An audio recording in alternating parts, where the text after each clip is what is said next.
I love Mohammad विवाद पर देश के कई राज्यों में बवाल मचा हुआ है। इस बीच बीजेपी आला कमान ने अपने नेताओं को हिदायत दी है।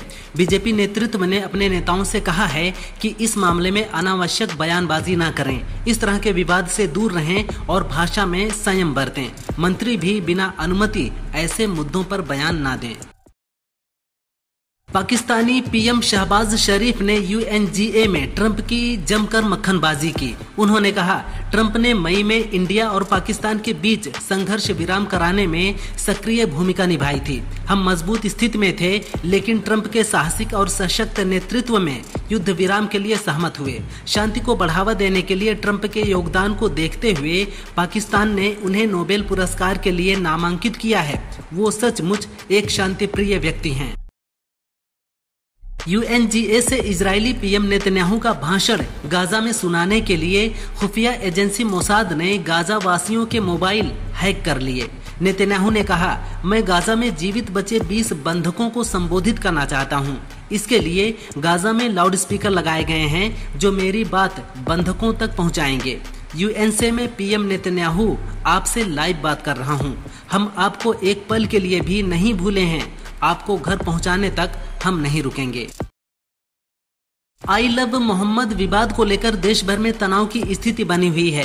इस बीच शिया मुस्लिम धर्मगुरु कल्बे जवाद ने प्रतिक्रिया दी है। उन्होंने कहा कि आई लव मोहम्मद कहना हम सभी मुसलमानों का हक है, लेकिन अब इसमें राजनीतिक लोग घुस गए हैं। ये धार्मिक मामला है जिसका फायदा राजनीतिक दल उठाना चाहते हैं। हम इसका विरोध करते हैं। हमारे हिंदू भाई I love Ram, I love Krishna कह सकते हैं, जिस पर किसी को कोई ऐतराज नहीं है।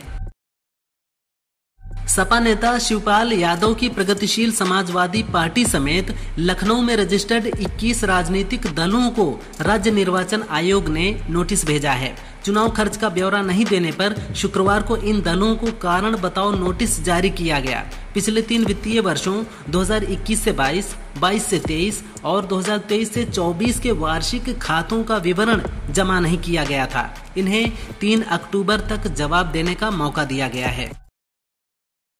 गोरखपुर में नीट की तैयारी कर रहे छात्र दीपक की हत्या मामले में यूपी एसटीएफ ने फरार गो तस्कर जुबैर को एनकाउंटर में ढेर कर दिया है। रामपुर में एसटीएफ के साथ हुई मुठभेड़ में जुबैर मारा गया। उस पर 1 लाख रुपए का इनाम था। गोरखपुर पुलिस और एसटीएफ उसकी तलाश में रामपुर में डेरा डाले हुए थी। एसटीएफ अधिकारियों का कहना है कि जुबैर की मौत से गोरखपुर और आसपास के इलाकों में अपराधियों के लिए संदेश जाएगा। पीएम मोदी 75 साल की उम्र में पूरी तरह से फिट हैं। हर 3 महीने में पीएम मोदी का मेडिकल टेस्ट होता है। दिल्ली एम्स या किसी अन्य अधिकृत अस्पताल में ये टेस्ट होते हैं। इस दौरान blood test, BP, sugar, cardiac और अन्य हेल्थ टेस्ट होते हैं। साल में एक बार कॉम्प्रिहेंसिव हेल्थ चेकअप होता है। इसमें हार्ट, लंग्स, किडनी, लीवर समेत अन्य की जाँच होती है। पीएम के साथ बेसिक मेडिकल इंफ्रास्ट्रक्चर मौजूद रहता है। वेस्ट बैंक पर कब्जा करने की प्लानिंग कर रहे इजराइल को डोनाल्ड ट्रंप ने बड़ा झटका दिया है। ट्रंप ने कहा, मैं इजराइल को वेस्ट बैंक पर कब्जा करने की इजाजत कभी नहीं दूंगा। मैं ऐसा नहीं होने दूंगा, क्योंकि अब बहुत हो चुका है। इजराइल के कुछ अधिकारियों ने कहा था कि वे वेस्ट बैंक के कुछ हिस्से को इजराइल में मिला सकते हैं।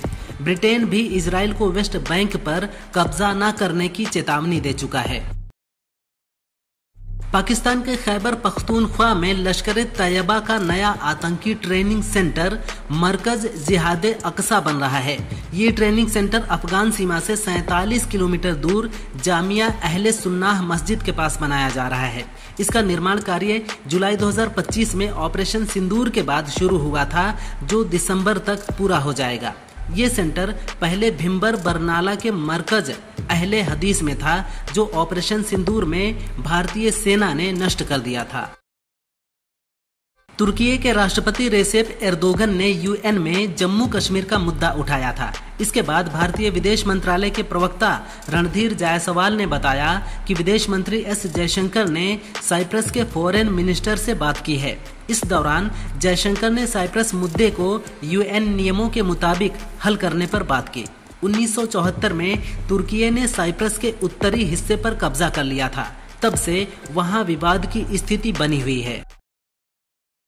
लश्कर तैयबा के डिप्टी चीफ सैफुल्लाह कसूरी का एक वीडियो सामने आया है जिसमें वो भारत से हिंदुओं का सफाया करने की धमकी दे रहा है।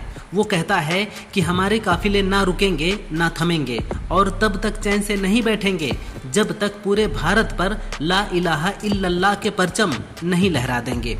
वह वक्त आने वाला है, हिंदुस्तान का हिंदू मिट जाएगा और इस्लाम का राज होगा। ये वीडियो पहलगाम आतंकी हमले से पहले का बताया जा रहा है।